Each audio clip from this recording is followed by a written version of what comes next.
So we got there in the end. Investors hit on tax deductibility, the government breaking a major promise on the Bright Line. Economists worried it's a hard landing for housing and therefore affects the entire economy, which is already going backwards. Grant Robertson with us. Good morning. Morning, Mike. The fact that you lied about the Bright Line, does that sit heavily with you? Well, I don't think that's what happened. You've got to put yourself back into that situation in September last year. We were being advised by virtually every economist up until that point and the Treasury at that point that house prices were going to go down. We didn't have some plan to introduce this policy at that stage. What I did do was say something definitive about Labor's policy that I shouldn't have. I was wrong about that, and I've acknowledged that. Let's listen to it. So the Bright Line tax, for example, you will not change? No. Not the rate and not the years? No. See, why would you say that? As I say, because the Labor Party's policy didn't rule out changes to existing tax policy, but you have to put yourself back in the context there, Mike. We had no intention of moving forward on this. What happened in the second half of last year was we saw an exponential rise in house prices. On coming into government, we recognised that we had to do something to address what was making housing unaffordable, but also starting, if it kept going, to be a risk to the economy. So we've acted on that. I've acknowledged that I was too definitive in that interview. I think what most people want to focus on is how we can actually get on top of the housing crisis. Is that just an out now for any promise you make in any election campaign should circumstances change beyond a way that you didn't see coming? No, it's about a reaction to a very specific set of circumstances here. I think every New Zealander knows that we've got a situation where house prices have been rising unsustainably in recent months, that things are becoming too unaffordable for first home buyers, and we've needed to act. We've put together a package here, and I think it's one that New Zealanders can see will make a difference and tilt the balance towards first home buyers. Why did the Prime Minister say you were silent on it when you weren't? Well, the Labor Party's policy didn't rule out the ability to move on existing taxes. But actually, Mike, regardless of that, we're facing a situation here now that in the last few months, the circumstances have changed significantly. Price rises have gone in the opposite direction from what was being predicted, and it's the responsibility of a government to address an issue like that when it arises. Why did you ignore so much Treasury advice? Yeah, look, to be perfectly honest, I'm not the first Minister of Finance to not always agree with the Treasury. I wouldn't characterise it as ignoring it. We certainly considered it. We were getting a range of advice from Treasury, the Ministry of Housing and Urban Development, Inland Revenue, but we knew here that we had to act, and so we've pulled the levers that are available to us. This is a package that's not just about these demand-side measures, it's also about building more houses, getting more supply online. And so, I think Treasury gave us advice, some of which we accepted, some of which we didn't. Do you own rental property? No. I do. What's going to happen is I'm putting the rent up. Is that what you want?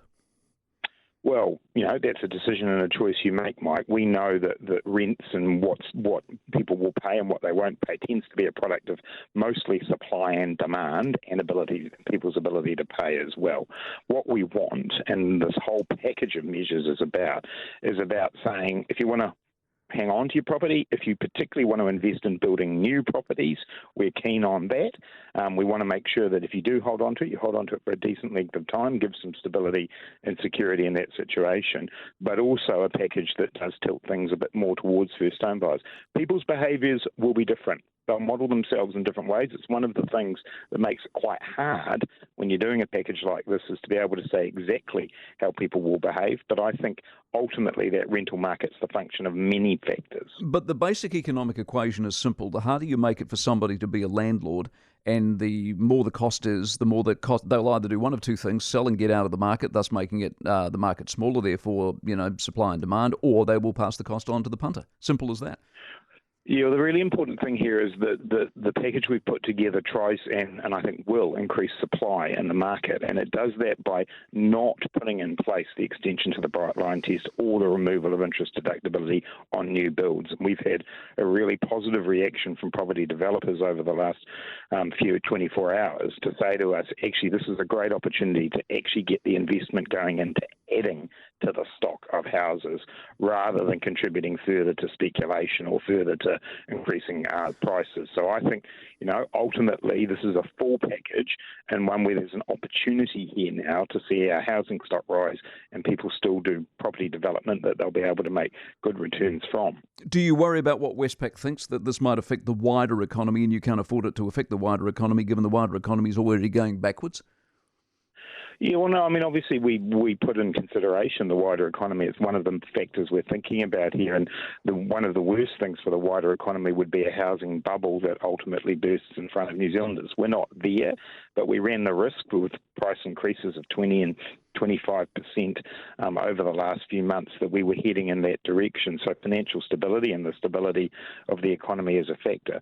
More broadly, we've seen the economy do well when you balance it out over a period where countries...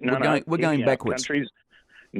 Countries around the world, and you're looking at one quarter number there, Mike. If you take a look at where we were comparing this quarter to last year, where you look at New Zealand's performance through 2020, the likes of the IMF and Standard & Poor's have been saying to us, your economy's got strong underlying fundamentals. But what we do want to do is shift investment more into the productive side of the economy so that the kind of economic growth we've got sustains itself. I've been saying for many years now in interviews with you, Mike, it is time that we move away from housing speculation as an underpinning of economic growth. We've got to start doing this, and some of the initiatives we've put forward yesterday are about that. The $3.5 billion on the pipes and lights and stuff, you're doing the council's work. Why don't you kick the councils up the jacksie and tell them to get on with it?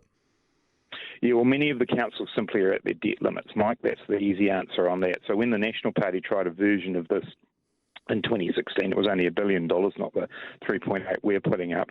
It was in the form of loans, and in the end, that didn't add to the development of houses in the way we needed.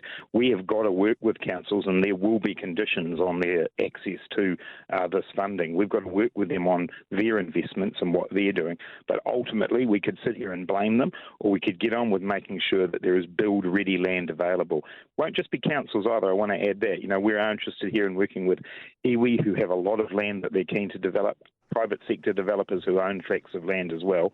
Councils will be key to this, and they will have to do their bit. Appreciate your time, Finance Minister Grant Robertson. The greatest hits from the greatest artists. Gold. Streaming everywhere on iHeartRadio. Just search Gold FM. Listen to Rugby Direct every week to get the lowdown on all you need to know from the rugby world. Rugby Direct has it all. All Blacks, Black Ferns, NPC and more. Listen to Rugby Direct, powered by News Talk ZB on iHeartRadio or wherever you get your podcasts.